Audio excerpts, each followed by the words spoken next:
Hello, Mama Manon here to talk about boundaries and congruent messages. Children need clear messages. And I'm not talking so much about our words here. I'm talking about the subtle, unconscious messages that they receive from our body. And we call that neuroception. Let me ask you a question.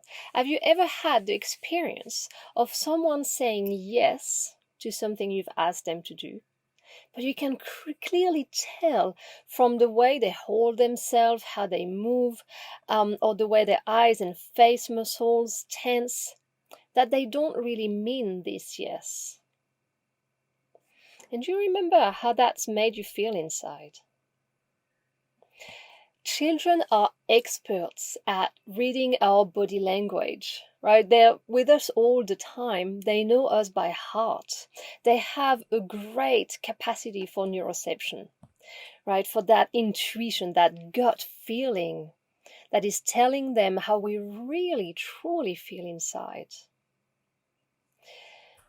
So when our body is saying no, they can feel it.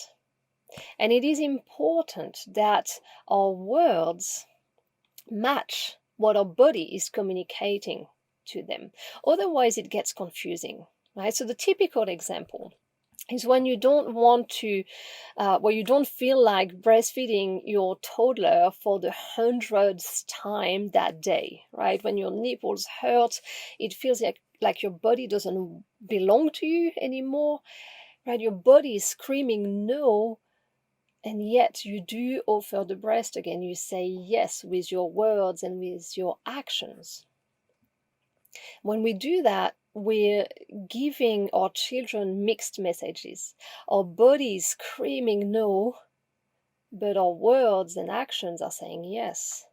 This is really confusing, really disorienting for a child. It can create anxiety and mistrust, right? The child is like, what should I trust? Mommy is saying yes,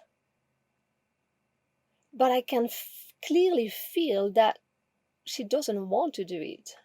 Can clearly feel that she means no, right? And we know now with the whole research in neurophysiology that children feel safer when our words match our body language. So they will push and push and push until our words match the communication from our body. They will push and asking again and again and again until we can't deny our body's no anymore, right? And I've used the example of breastfeeding here, but it's true literally with everything in parenting. Everything.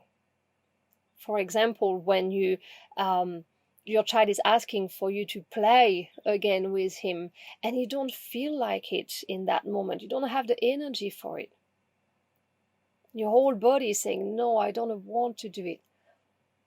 And yet you say yes and you go and play with him. This is really, really confusing, right? So if you find that your child is pushing and asking again and again and again for that thing that you don't quite want to do, but you're not saying it, it's because he wants to feel safe. He wants your words to match the feeling he has about your body, what your body is communicating. So that's a little reminder for you to know that it's okay to say no when you feel inside that it's a no. And not only it's okay, but it will benefit your child, it will benefit you and the relationship between the two of you, right? Now, I'm all for extended breastfeeding, right? For as long as it feels good for both the mom and the child. And I've myself breastfed my daughter until she was almost 3 years old, right? So this post is not about breastfeeding. It's about respecting our body's signals and being honest with our children. Take good care. Let me know how that is for you. I'm sending you lots of love.